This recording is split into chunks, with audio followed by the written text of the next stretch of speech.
Hello, friends. Today we'll be talking about the Republic Act number 12009, the new Government Procurement Act, and its implementing rules and regulations.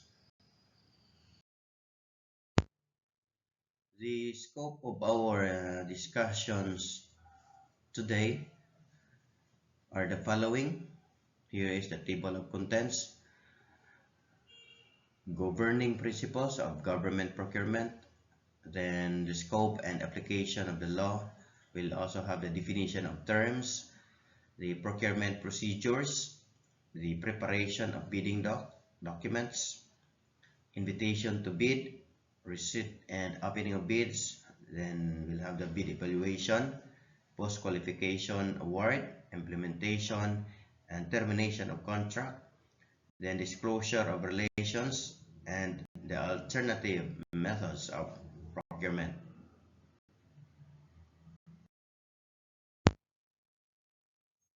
So let's have the contextual foundation and legal philosophy.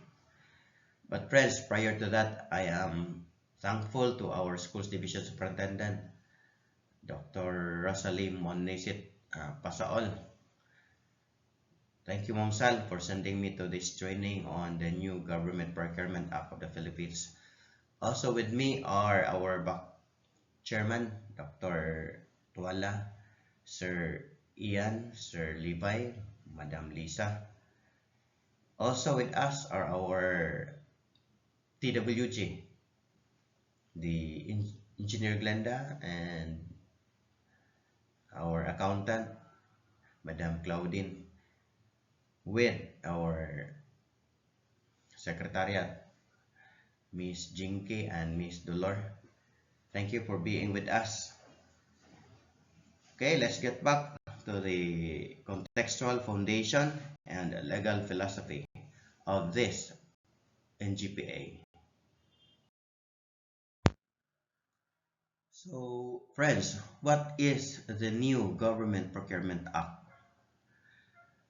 This is the NGPA, the new Government Procurement Act, which was enacted on July 20, 2024. This legislation supersedes a Republic Act 9184, the Government Procurement Reform Act of 2003. So I guess it was 23 years ago also, before this NGPA was enacted on July 20, 2004. But prior to this law, Republic Act 9184, there were already lots of laws, lots of decrees and executive orders enacted for the procurement. But it was designed for every kind of procurement. There was a presidential decree designed for infrastructure projects. That is the Republic Act or the Presidential Decree 1594. Then for the goods and supplies, there was a Presidential Decree number 1445. And for the intent of decentralizing the procurement, there is that Executive Order number 301 or 302 rather, and 301 is designed for the administrative reforms. So in other words, prior to Republic Act 9184, laws were fragmented. So there are different kinds of uh, references. It depends on the kind of procurement that you're going to have. Every procurement is based on a particular or specific decrees or executive order. So in here, in Republic Act 9184, they conceptualize, the makers, the legislators conceptualize a law that is putting them into one, and that is why it is called Reform Act. This time, the new Government Procurement Act is trying to transform the kind of procurement that we had experienced during the time of Republic Act 9184. So here is the GPA. supported by its rules and regulation, is approved by a Government Procurement Policy Board Resolution number 02-2025. It represents a philosophical pivot from a compliance-based system to a performance-based and fit-for-purpose procurement regime. Take note its differences from the compliance-based, that is the 9184, and here at the NGPA, there is already what we call the incorporation of performance-based and fit-for-purpose procurement.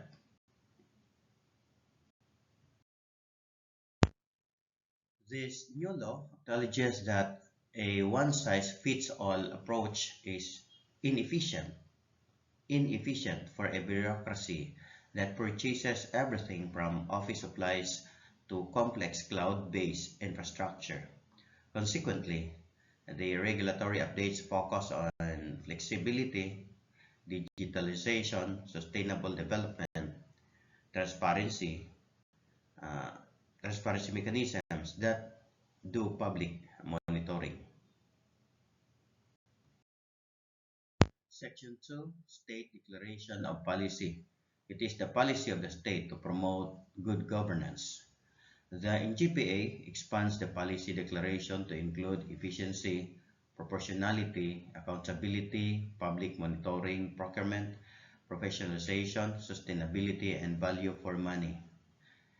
Efficiency in the sense that the services will be delivered with lesser time and lesser cost.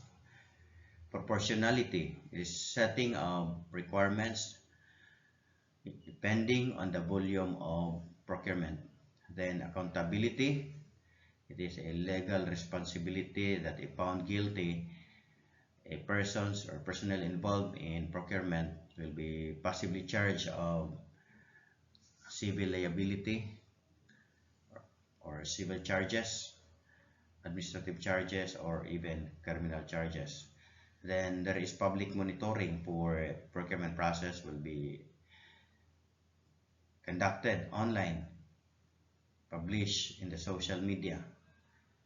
Then professionalization for the members of the BAC are already required to attend seminars and trainings to keep them to make themselves be abreast of the trends of the procurement. At the same time, it is also a possibility. There's also a possibility of hiring or appointing a procurement officer. Then sustainability, where there is an integration of green technology, and value for money. This is to avoid wastage to the government. So the expansion is not merely semantic. It provides for the legal basis for the procuring entities to prioritize long-term quality over short-term savings and to tailor procurement methods to the specific needs of a project. This is the new feature of this law. Or again, if you can see it there, there is already consideration for the quality over the short-term savings.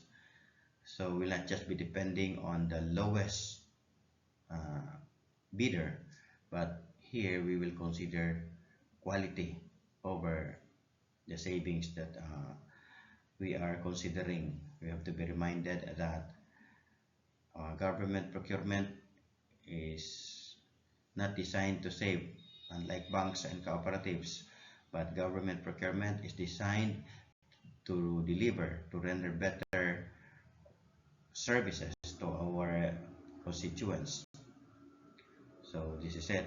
That's the new feature of this law. Transparency and public monitoring. The law mandates that data and documents at all stages of procurement, from the initial planning phase, which is the market scoping, to contract implementation, and payment must be disclosed for public monitoring. A critical operational update is the requirement for video recording and live streaming. To ensure absolute transparency, the procuring entity is mandated to keep a video recording of all procurement-related conferences for competitive bidding.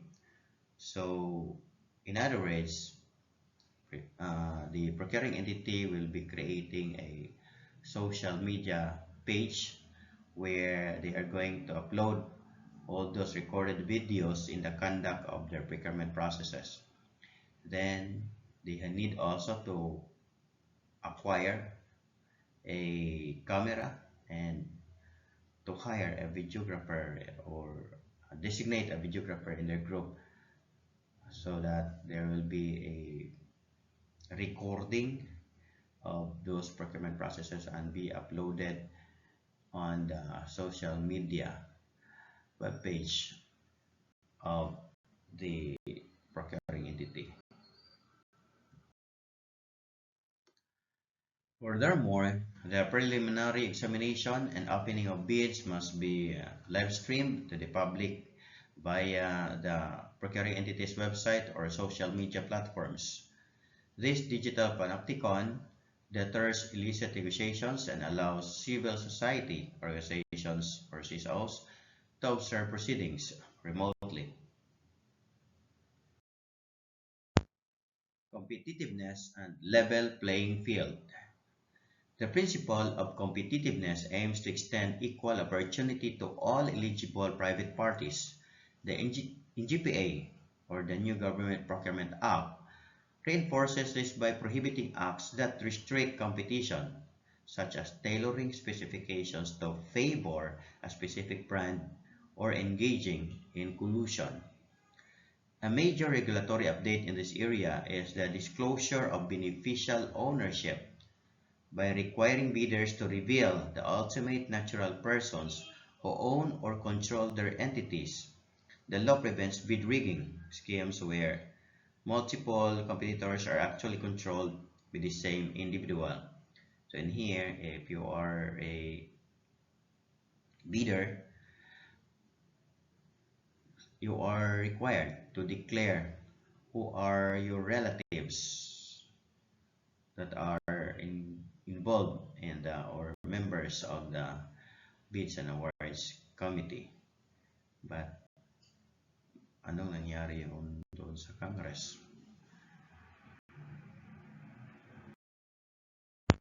Another feature of this new law is efficiency and the fit for purpose approach. Efficiency in the NGPA context refers to the fit for purpose procurement modality. Procuring entities are no longer strictly bound to competitive bidding as the default for all scenarios. The law empowers the head of the procuring entity, the hope, and the buck to select a procurement method that is commensurate with the nature, complexity, and value of the project. This reduces the administrative burden for simple purchases while allowing more sophisticated methods like competitive dialogue for complex projects. Proportionality. Proportionality is a new principle dictating that the procedural requirements and qualification standards must be proportional to the object of the procurement.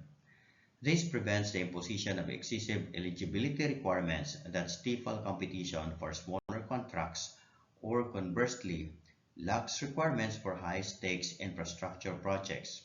So in here, a requirement should not be the same with those high-value procurement with the small-value procurement. You need also to give justice to the bidders. Small bidder should be provided with small or lower requirements, and big bidders or big procurement should also be provided with appropriate standards or requirements. Sustainability and green public procurement. Republic Act 12009 institutionalizes environmental stewardship through green public procurement. Procuring entities are mandated to establish sustainable procurement programs that achieve value for money on a whole life basis. This involves integrating green practices and environmentally relevant criteria into the technical specifications and award criteria. The law allows the government to pay a premium for products that reduce adverse environmental impacts, moving away from the cheapest is best mentality. So again, it is highly emphasized here the green technology integration, green tech.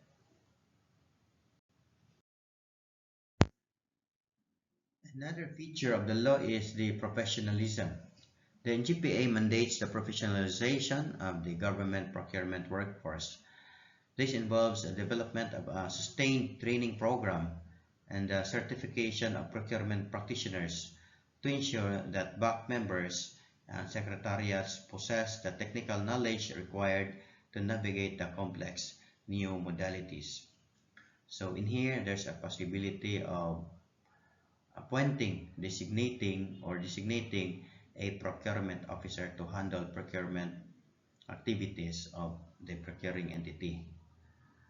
Seminars and trainings also would possibly a requirement for the members of the BAC.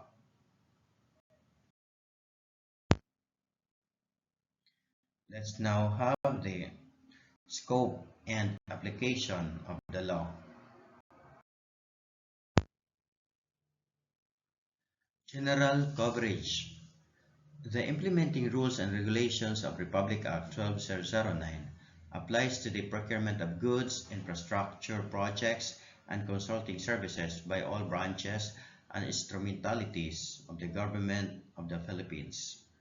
This includes the national government agencies, where DepEd is one, government-owned or controlled corporations, the NAPOCOR is an example, then government financial institutions, where Land Bank is also one of it, the universities and colleges, the example is the SEC, Sorsogon State College, then the local government units, of Sorsogon and other local government units of the Philippines. So here, cooperatives are not included and other private institutions or organizations. The law covers procurement regardless of the source of funds, whether from the General Appropriations Act, the GAA, corporate budgets, or foreign loans, unless a treaty provides otherwise. Take note, unless a treaty provides otherwise. Or treaty obligations and foreign funded projects.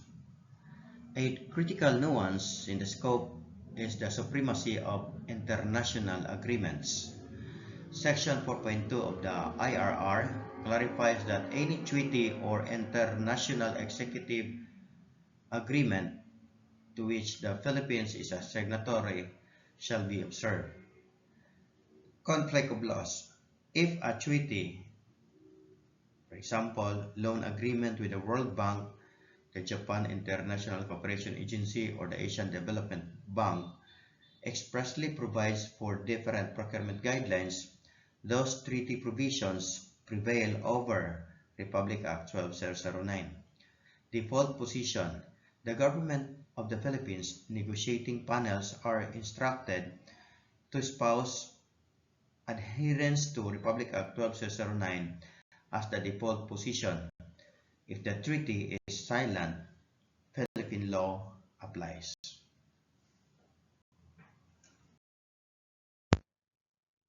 We will know what are the exclusions from the scope. Certain government activities are excluded from the standard procedures of Republic Act 12009. Here, the foreign grants. projects funded by foreign grants covered by Republic Act 8182 or the ODA Act, unless the grantor agrees to use Philippine rules. Then, real property. Acquisition of right-of-way or real estate is governed by the Republic Act 10752 or the Right-of-Way Act. Then, the public-private partnership or PPP, covered by the separate PPP code and its implementing rules. The official development assistance, specifically those excluding ODA from the foreign debt limit under Republic Act 8182, subject to agreement terms. Let's have the definition of statutory terms. Procuring entity or PE. Any branch, department, office, agency, or instrumentality of the government procuring goods, consulting services, and infrastructure projects is called the PA. The HOPE or head of procuring entity. The head of the agency or the body authorized to act as such, the secretary, local chief executive, governing board, superintendent, school head. The HOPE has the ultimate authority to award contracts and resolve protests. Approve budget for the contract or ABC. The budget for the contract duly approved by the HOPE. It serves as the ceiling for the bid price. Bids exceeding the ABC are automatically disqualified.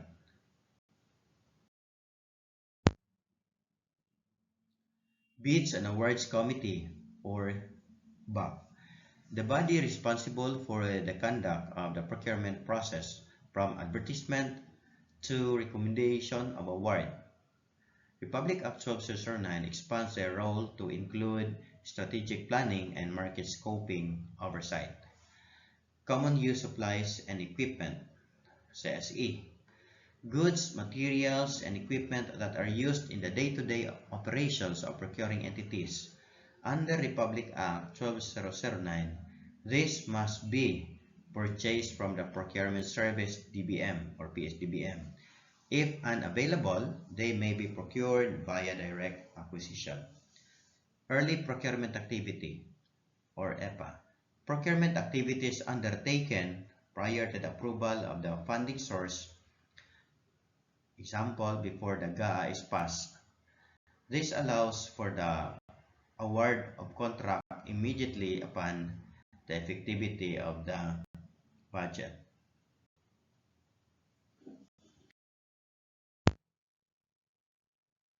Net Financial Contracting Capacity or NFCC. The NFCC serves as a solvency test. It verifies that the bidder has sufficient liquid assets to undertake the new contract while sustaining their current workload. Fit for purpose. A procurement strategy that selects the most appropriate procurement modality based on the specific needs and context of the project. Beneficial ownership. The ownership interest in an entity that entitles a person to the rights of ownership even if the title is in another name. Disclosure is mandatory to prevent collusion.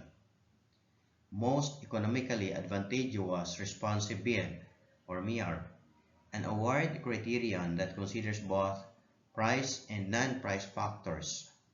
Example is the quality and sustainability. Goods versus infrastructure versus consulting services. Goods. All items, supplies, materials, and general support services, like for example security and janitorial, is belonging to goods. Infrastructure projects. Civil works, construction, improvement, rehabilitation, demolition, and repair. That is infrastructure projects. Consulting services. Services requiring external technical, and professional expertise beyond the capability of the government. Example here is the advisory design, feasibility studies. Question: how about the mobile clinic? Is that the goods or belonging to goods, infrastructure projects, consulting services? Again, mobile clinic. Answer. So mobile clinic belonging to goods, because it's a mobile clinic, but its nature is belonging to good, for you're going to acquire the clinic or the vehicle, the unit for serving as a mobile clinic.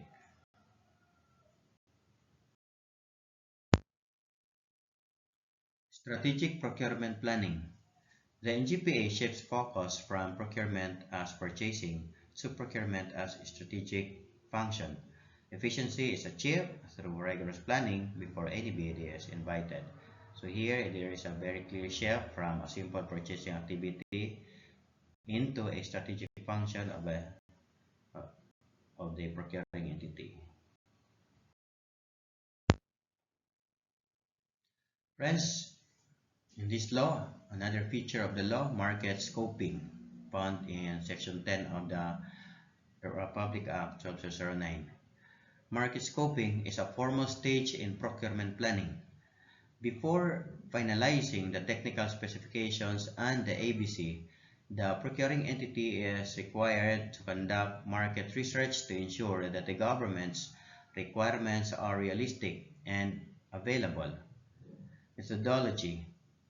Procuring entities may consult trade journals, online subscriptions, and conduct non-binding consultations with potential suppliers to gather data on the latest technologies and prevailing market prices. Objective: this prevents failure of bidding due to low budgets or obsolete specifications and allows for the identification of green or sustainable alternatives.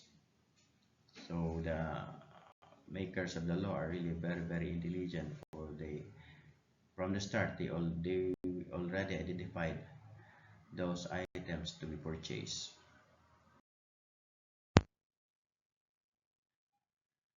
So here is an example of a template for market scoping. So we'll just have another set of presentation on this topic for market scoping. We'll just have another discussion for the template alone. So here, before the Bids and Awards Committee can even draft the documents, the end user must conduct market research to determine cost estimates to set a realistic ABC, project design and technical specifications, availability of suppliers and technology, delivery lead times, and storage requirements. This is a target costing exercise. It prevents the common problem where the ABC is set too low, resulting in failure of bidding, or too high, resulting in wastage. The market scoping report becomes a supporting document for the Project Procurement Management Plan, or the PPMP. So again, this is the function of the end user or the implementing units of the procuring entity. The Annual Procurement Plan, or APP, and the PPMP. No procurement shall be undertaken unless it is in accordance with the approved annual procurement plan. The APP is consolidated from the project procurement management plans submitted by the end user units or the implementing units. Consolidation.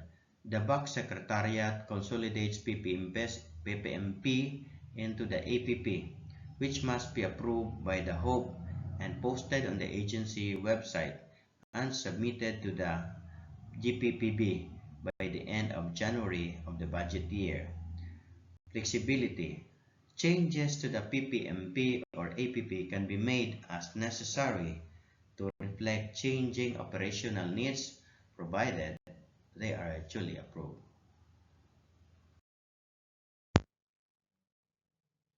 The Annual Procurement Plan. APP is consolidated document listing all procurement requirements of a government entity for a given fiscal year which are necessary for the efficient performance of its functions and consistent with fiscal measures.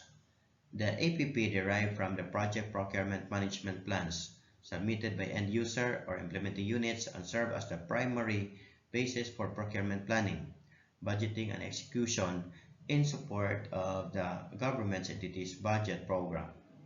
It bears noting that no government procurement shall be conducted unless it conforms to the approved, indicative, or final APP of the procuring entity as applicable.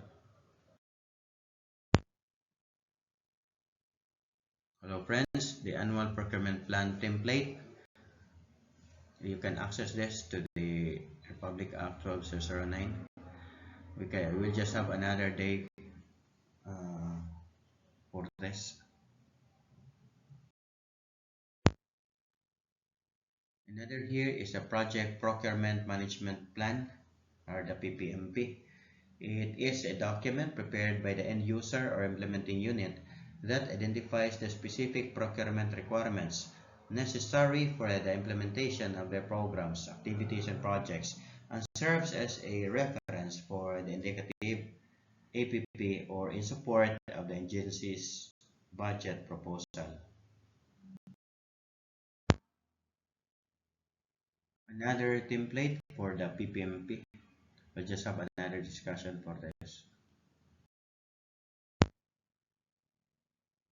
The early procurement activities, or what we call the EPA.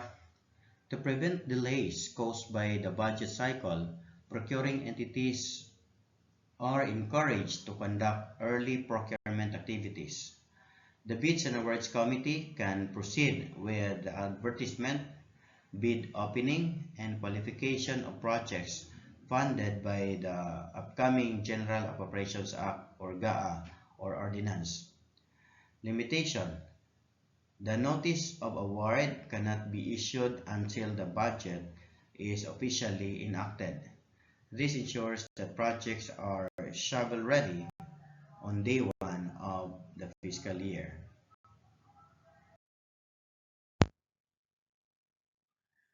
To ensure that projects start immediately at the beginning of the year, agencies are encouraged to conduct early procurement activities. Mechanism. The procurement process, advertisement, evaluation, post-qualification is conducted short of award. Trigger. The notice of award (NOA) is issued only upon the availability of the funding source upon signing of the General Appropriations Act or GAA. Risk. If the budget is disapproved or reduced, the bidding may be cancelled without liability to the government.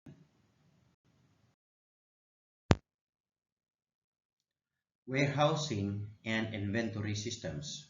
Section 19 explicitly addresses the back end of procurement and mandates efficient planning for storage and tracking. Cloud-based inventory. Agencies are encouraged to adopt cloud-based systems that provide real-time visibility of stock levels. Audit integration. These systems must provide an audit trail accessible to the Commission on Audit or the COA. This facilitates inventory count and reconciliation processes during annual audits.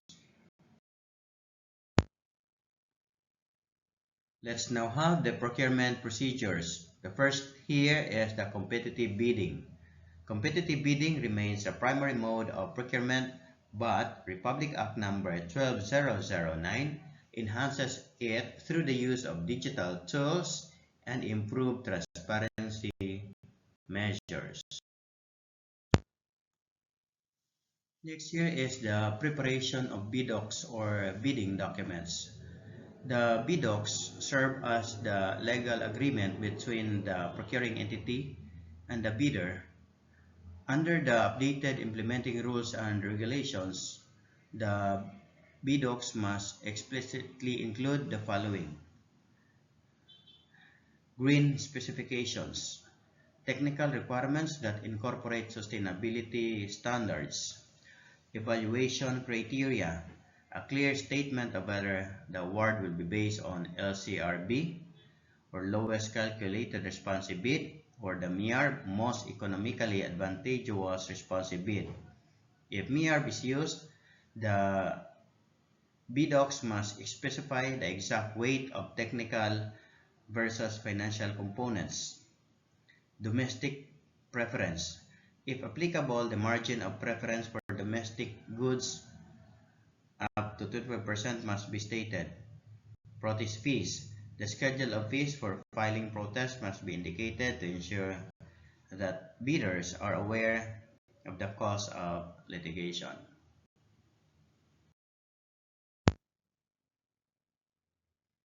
The Pre-Procurement Conference or PROC was found in Section 49 of the Republic Act 12-09. Before the invitation to bid is released, the Bids and Awards Committee must conduct a pre-procurement conference. This is mandatory for goods costing more than 5 million pesos, infrastructure projects costing more than 10 million pesos, consulting services costing more than 2 million pesos. Purpose: to verify the availability of appropriations, confirm the technical specifications, and ensure that the bidding documents are complete. Participants are the BAC, then the Secretariat, Technical Working Group, and the end user. Output is finalized bidding documents ready for posting. The pre-procurement conference must be conducted prior to the advertisement or issuance of the invitation to apply for eligibility and to bid. At least 7 calendar days prior to the publication or issuance of the invitation to apply for eligibility to bid is an advisable time frame for conducting the pre-procurement conference. This allows the technical staff sufficient time to incorporate the necessary changes, amendments, or revisions. Invitation to bid. Invitation to bid is the public announcement of procurement opportunities. Posting requirements. It must be posted continuously for at least 7 calendar days in the following. First, the PhilGEPS website. PhilGEPS is the Philippine Government Electronic Procurement System website. The procuring entity's official website, a conspicuous place within the procuring entity's premises. Content. The invitation to bid must include the project description, approved budget for the contract, source of funds, and the evaluation procedure.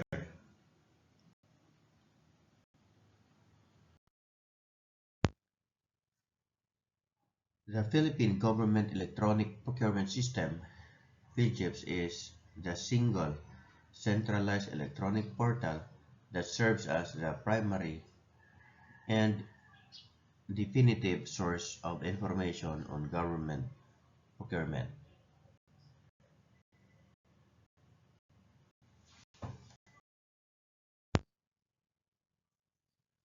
The ITB or IB invitation to bid shall contain the following: A.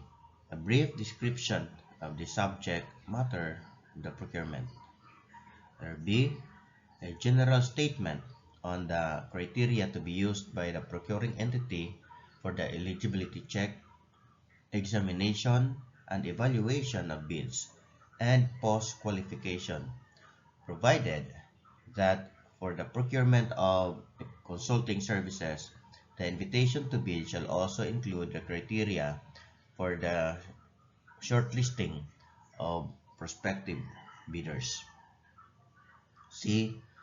For the procurement of goods and infrastructure projects, whether the contract will be awarded to the LCRB or lowest calculated responsive bid or the MEARB, most economically advantageous responsive bid.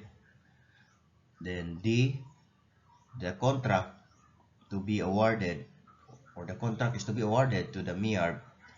The criteria to be used in the assessing of the bids, including the weight or score assigned by the procuring entity to each criterion and the quality price ratio to be used in determining the award. Letter E, the date, time, and place of the deadline for the submission and receipt of eligibility requirements. The one bid conference, if any, or the pre-bid conference, if any. Then the submission and receipt of bids and the opening of bids.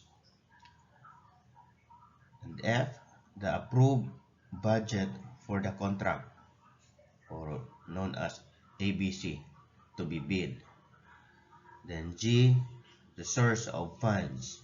Then H, the period of availability of the bidding docs or the bidding documents and the place where this may be secured.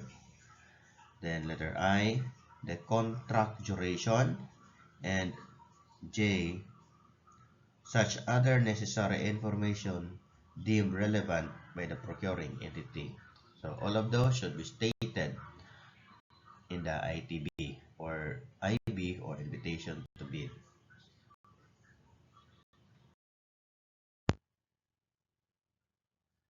Let's now have the pre-bid conference and clarifications. Pre-bid conference is mandatory for contracts with an approved budget for the contract or ABC or known as ABC of the 5 billion pesos or more or above. It allows prospective bidders to clarify requirements. Video recording is one of the new requirements of this law. This conference must be video recorded to ensure transparency. Supplemental bid bulletins. Any amendments to the bidding documents must be issued at least 7 calendar days before the bid submission deadline. The pre-bid conference shall be held at least 12 calendar days before the deadline for the submission and receipt of bids, but not earlier than 7 calendar days from the posting of the invitation to bid and other bidding documents in the PLGIFs.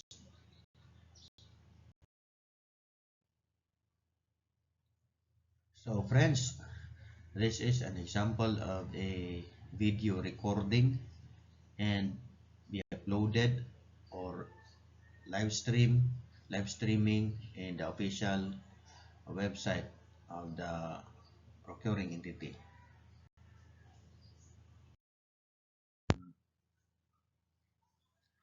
Receipt and opening of bids. Submission. Bidders may submit bids manually or electronically if an electronic procurement system exists. The two-envelope system remains.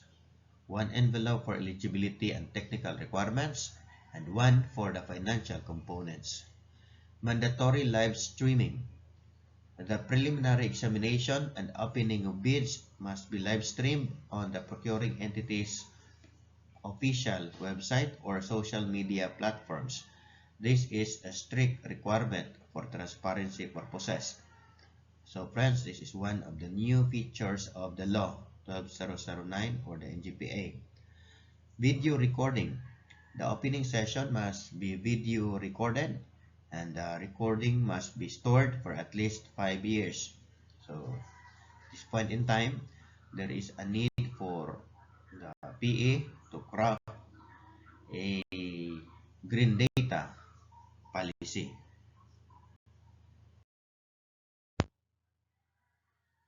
Still on receipt of bids, late bids automatically rejected if submitted after the deadline. The Bids and Awards Committee or BAC records the late submission in the minutes of the meeting. This will constitute an offense if this will be violated. Modification before deadline. Allowed only before the deadline. Manual submission. The bidder cannot retrieve the original bid but may submit a separate sealed modification. Online submission. Submit another properly labeled modification. Modifications submitted after the deadline are rejected. Withdrawal before deadline. It is allowed if submitted in writing before the deadline. Withdrawal after the deadline is subject to sanctions under the implementing rules and regulations. If a bidder withdraws, they can no longer submit another bid for the same project.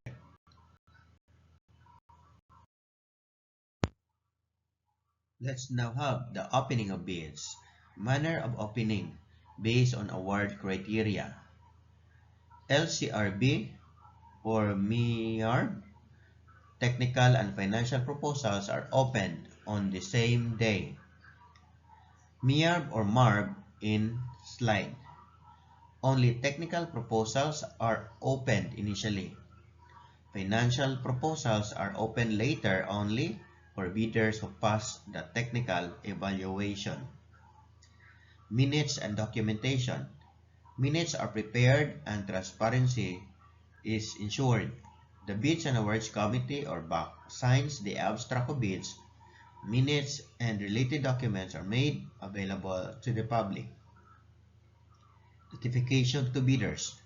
The BAC Secretariat must notify bidders in writing using their PhilGIP's registered address or email within 7 calendar days after bid opening.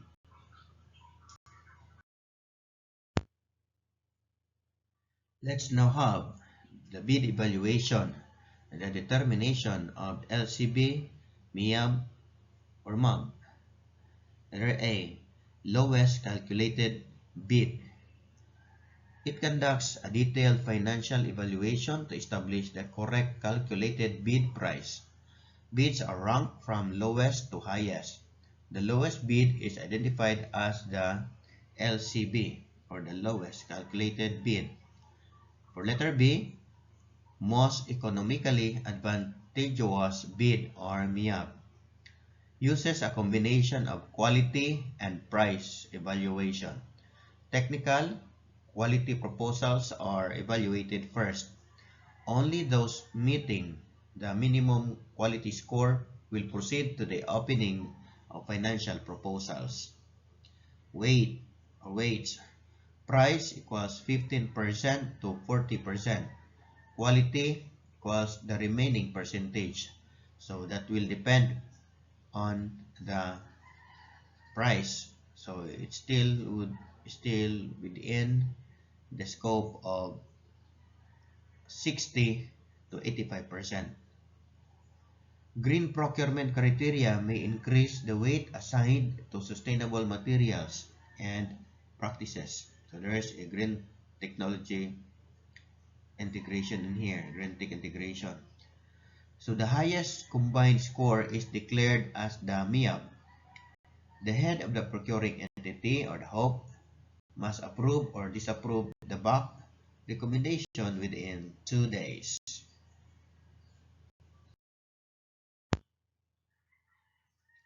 Then letter C, most advantageous bid or MAB.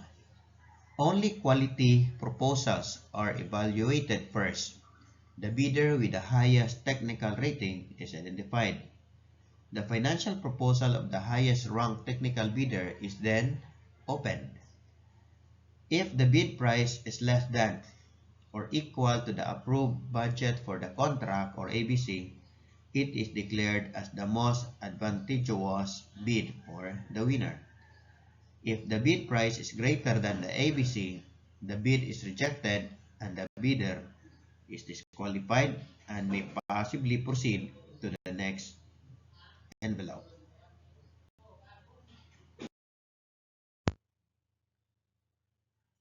LCB, lowest calculated bid.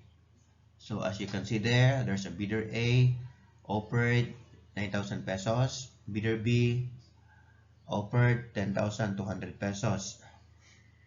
So this remains the default method for simple, standard goods and infrastructure projects. The evaluation criteria are binary. It's a pass and fail, or pass or fail on technical specifications. Once compliant, the bidder with the lowest calculated price is declared the winner. Take note again, our priority here is the quality. If you win on the quality, then before you can have your price quotation or the price component. So even if you have the lowest LCB, if you will fail on the quality, on its quality, then still you cannot win, but the next envelope that offered higher than the others offered will be the winner when the bidder B will pass or qualify on the quality component.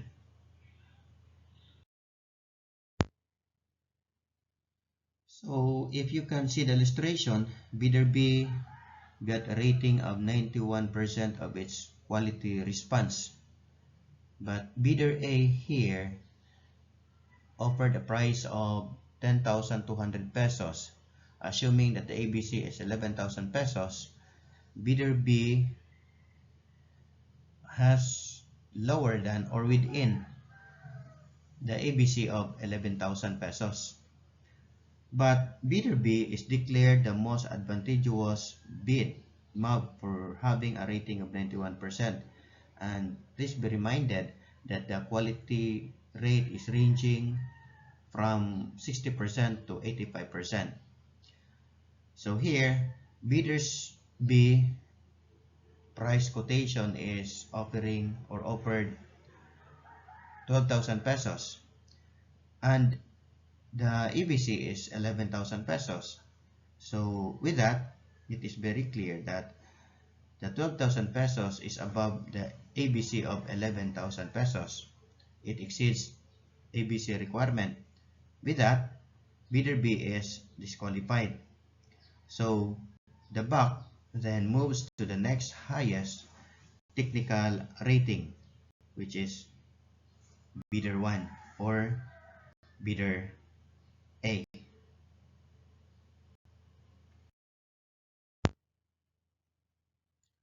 For the most economically advantageous responsive bid, or MEARB, MEARB introduced for goods and infrastructure projects where quality is significant differentiator. So for the bidder A, it offered 90% of its quality. Bidder B offered 82% of its quality.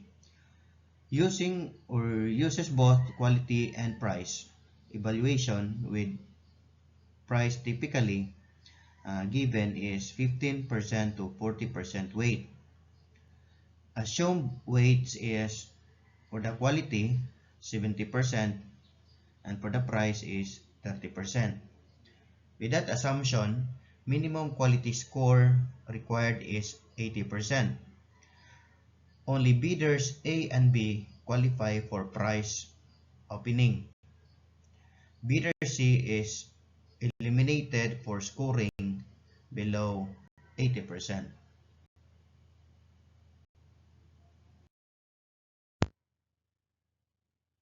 With the presumption that only bidder A and bidder B qualified for the next step, so let's now proceed to the next evaluation. So the next step here is the price evaluation. To score price, the lowest bid receives 100 points, while other bids receive proportionate scores.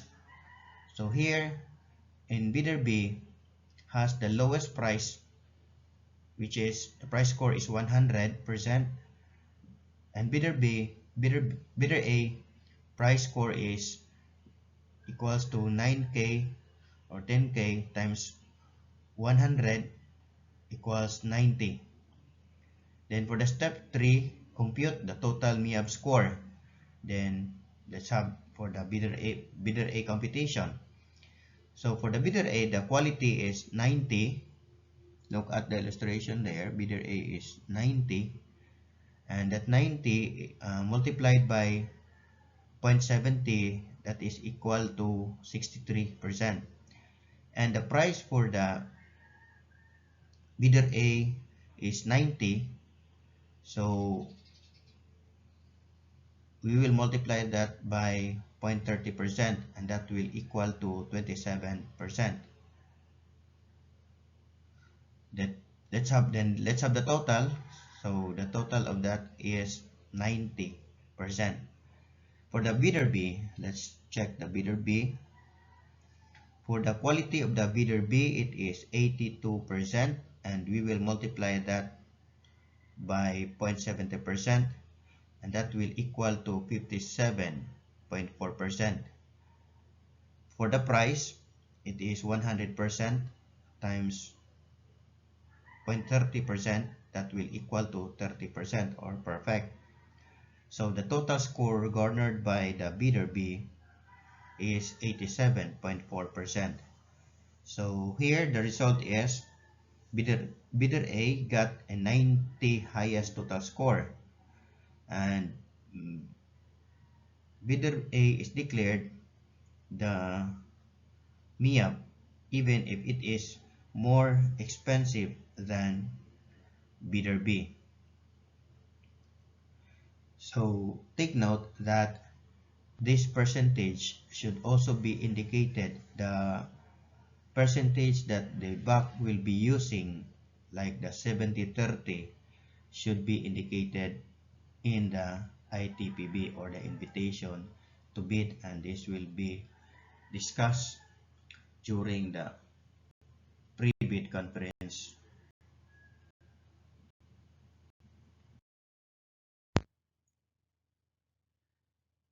Eliminating bias and using non-discretionary criteria. Highest and lowest evaluator scores per criterion may be removed to avoid bias. Evaluation must be based on completeness of bid, no missing items unless permitted. Arithmetic corrections for computational errors. Then free items allowed if marked 0 or underscore. Ranking of bids. Bids that pass are ranked in ascending order of total calculated prices after corrections. Bids that exceed the ABC are not considered unless the bid docs allow it or it is specified in the ITB.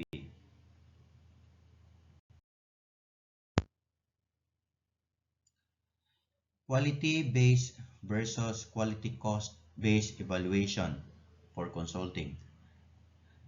For consulting services, the law retains quality-based evaluation.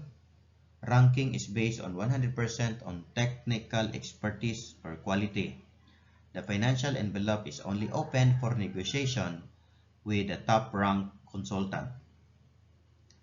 Quality cost-based evaluation. Technical and financial scores are combined.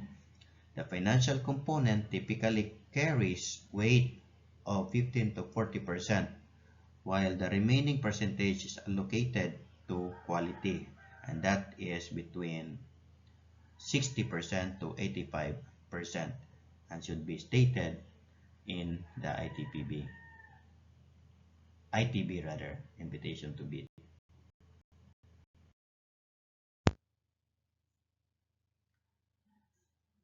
Bid evaluation for domestic preference, Tatak Pinoy Act, Republic Act 11 and 81. Priority to Philippine products and services. It is mandatory domestic awards first 10 years of Republic Act 11 and 81 until 2034. For sectors covered by the Tatak Pinoy strategy, example, human resources, infrastructure, technology and innovation, investments, and GAA funded projects, contracts shall be awarded to a qualified Filipino domestic bidder. After 10 years, preference will be based on a margin of at least 15% subject to Tatak Pinoy Council rules. Margin of preference.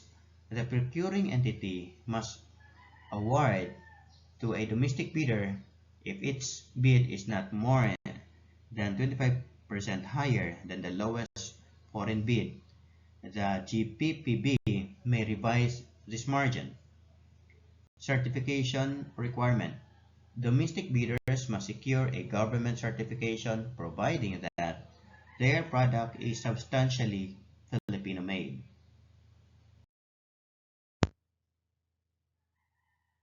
Then, when domestic preference may be waived, waiver is allowed if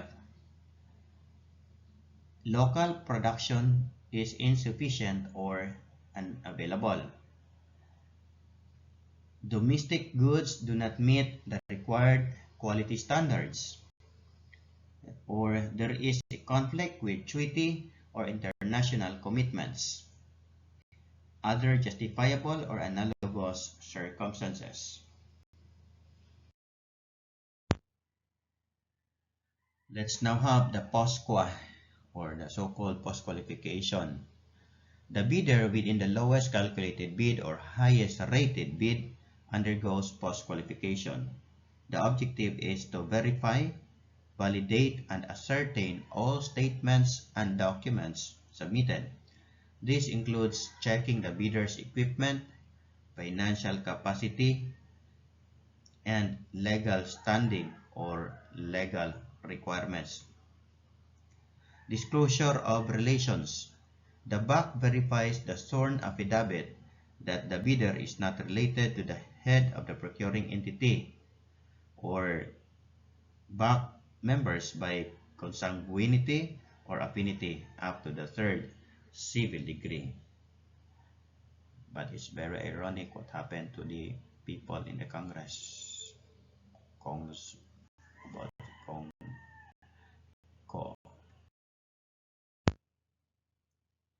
Let's now proceed to the awarding of contract. If the bidder passes post-qualification, the BAC issues a resolution recommending the award. The HOPE has a specific timeline to approve or disapprove this recommendation. Upon approval, the Notice of Award (NOA) is issued.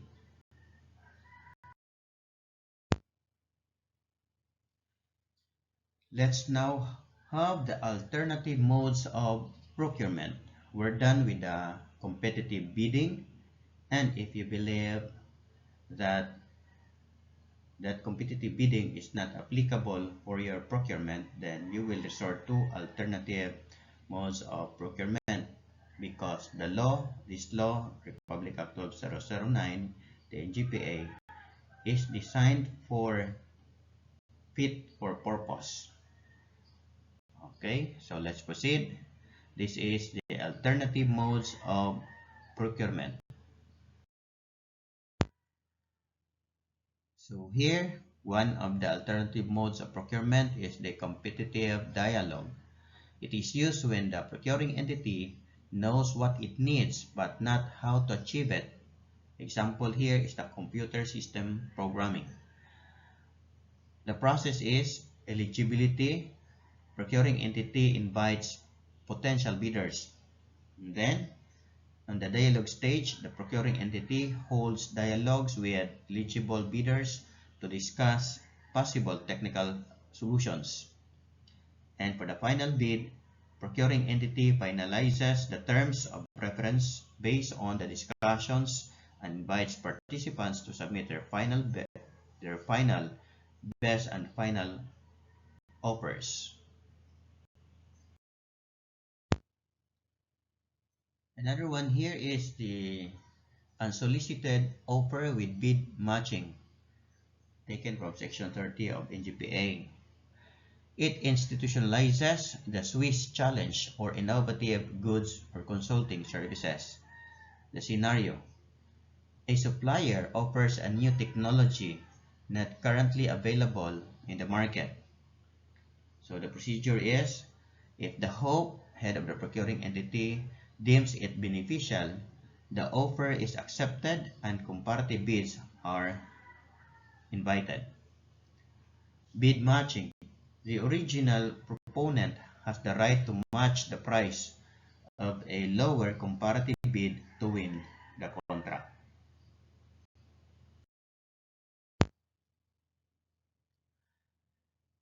Another kind of alternative modes of procurement is the direct acquisition, the favorite of our school heads. The scope is goods, non-common use supplies and equipment, or common use supplies and equipment not available at PSDBM, and simple services. Threshold is ABC not exceeding 200,000 pesos, subject to adjustment by the GPPB. The procedure is no canvas required. Again, no canvas required. The procuring entity may purchase directly from a reputable source like the supermarket, hardware store, for efficiency purposes.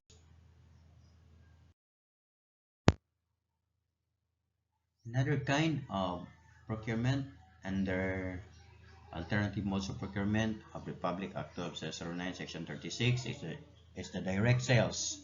The scope of this is the non-CSE goods. Condition: the procuring entity purchases directly from a supplier who has satisfactorily delivered the same item to another government agency. Constraint: the price must be equal or lower than the contract price. This leverages the due diligence already conducted by other agencies. Another one here is the small value procurement. The scope: goods, infrastructure, consulting services not covered by shopping. Threshold is an amount of 2 million pesos, raised from previous lower limits. Take note, 2 million pesos is under or covered by the small value procurement. Efficiency: receipt of one quotation is sufficient to proceed with evaluation, provided it meets the requirements. This eliminates the need for failed bidding when 3 quotations could not be secured.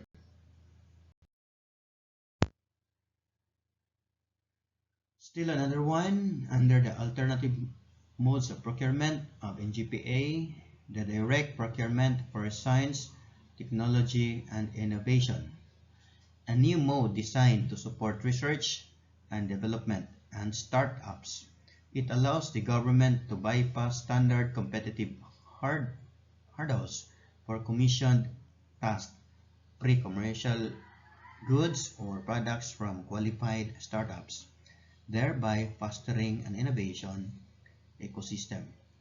This is a way of encouraging and helping our scientists, our innovators.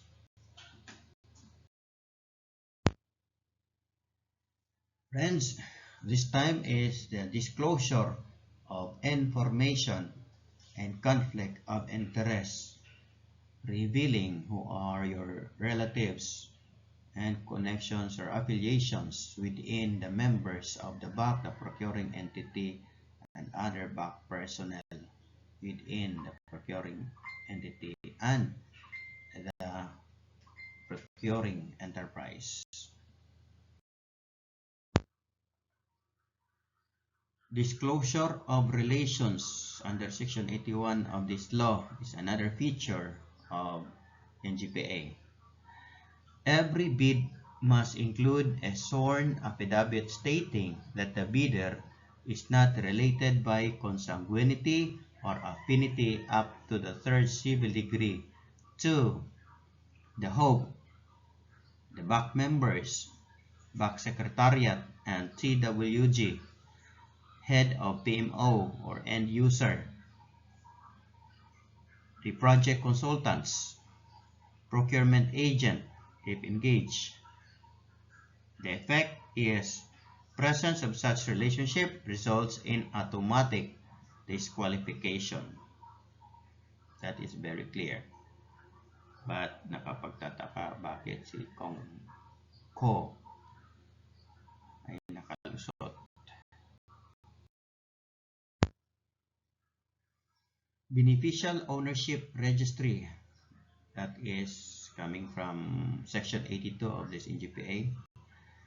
To combat collusion and money laundering, per Republic Act 1209 mandates the GPPB to maintain an online registry of beneficial ownership. Requirement: bidders must disclose the identity of the natural persons who ultimately own or control the corporate entity or the enterprise. Public access: this registry is accessible to the public, allowing scrutiny of who effectively controls government contractors. Sanction: failure to disclose or false disclosure is a ground for blacklisting.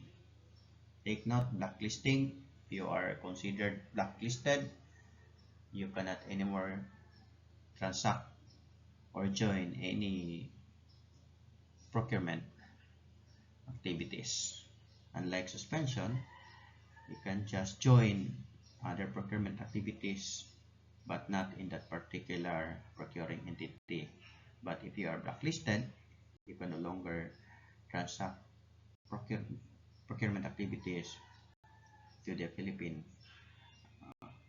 government offices or institutions.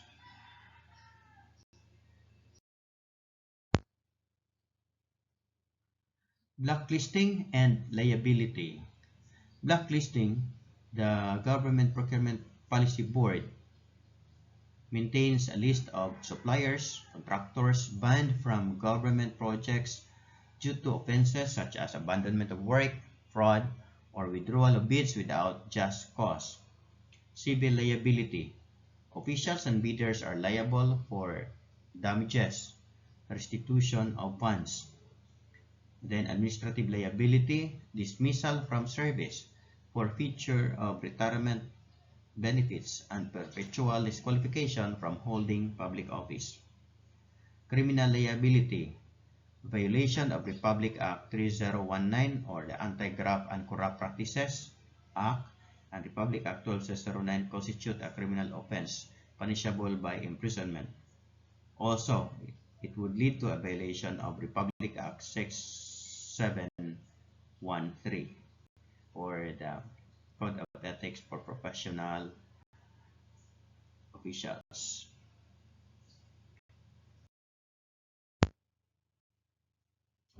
Then, the awards, implementation, and termination of contracts.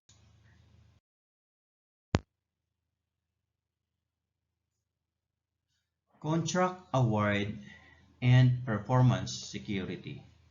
Award of contract. Recommendation. The BAC issues a resolution recommending the award to the HOPE. Timeline. The HOPE has a specific period, usually 15 days, to approve or disapprove. Notice of award or NOA. Once approved, the notice of award is issued to the bidder. Upon issuance of the notice of award, the winning bidder must post a performance security to guarantee faithful compliance.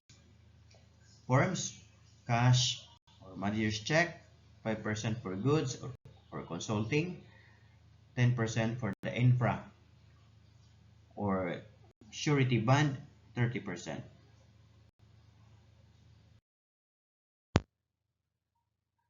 For contract implementation, advance payment is allowed, typically 50% for infrastructure upon submission of an irrevocable letter of credit or surety bond.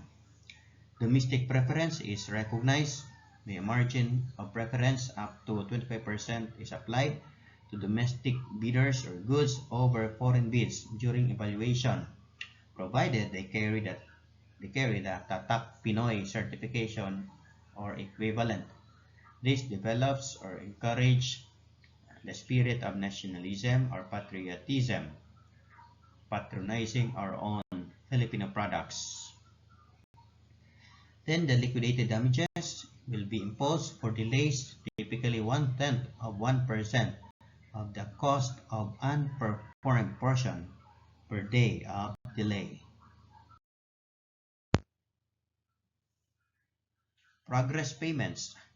The contractor bills the government based on percentage of completion. Retention money. Infrastructure. For infrastructure, 10% of every progress payment is retained by the government. This accumulates to cover defects. It is released only upon final acceptance after the project is done and free of defects. For the goods covered by either retention money, at least 1%, or a special bank guarantee, at least 1%, to cover the warranty period.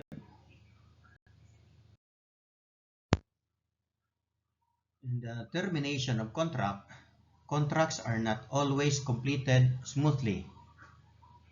Republic Act 12009 or its implementing rules and regulations allows termination for 1. Default. The contractor fails to perform, example here, incurs negative slippage of 15% or more. Second, for convenience. The procuring entity no longer needs the project. It requires strong justification to avoid wastage of funds. Then, number 3, insolvency. The contractor goes bankrupt. 4. Unlawful acts, corruption, bribery, or falsification. And number 5, force majeure. Events beyond control such as war, natural disaster, making performance impossible.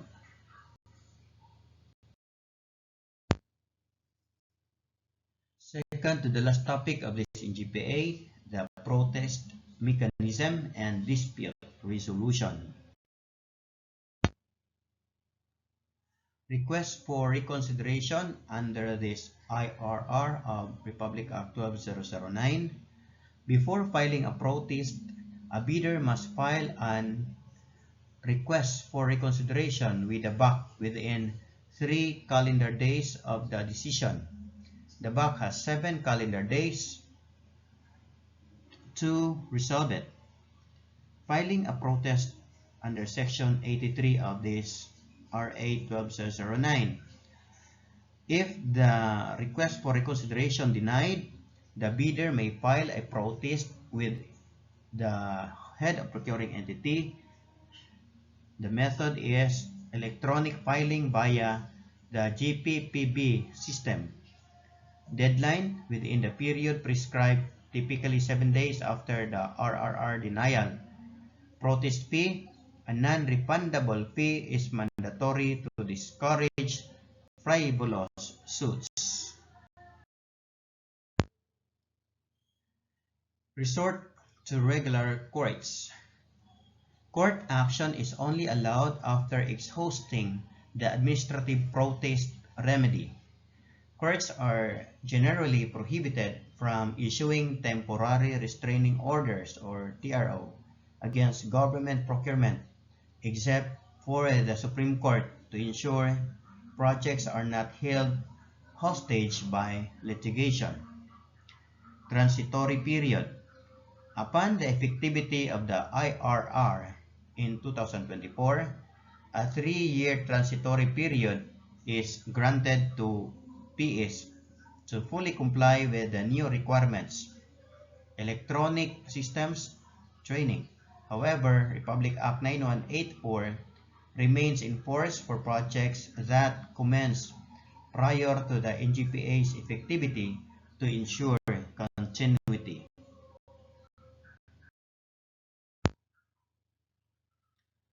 So friends, the conclusion of this Republic Act 12009, the new Government Procurement Act, of the Philippines, which is already in effect, is a modernized, sophisticated legal framework that prioritizes strategic procurement. It moves the Philippine bureaucracy from a culture of fear of audit to a culture of delivering value. By enabling green procurement, digitizing transparency, and expanding the toolbox of modalities, it empowers the government to serve the public more effectively, thus transforming the procurement system. So, when is the effectivity of the law? The answer is now. Good luck for the Republic Act 12009, a law that is designed for fit for purpose. Thank you and have a good day. Enjoy the procurement activities.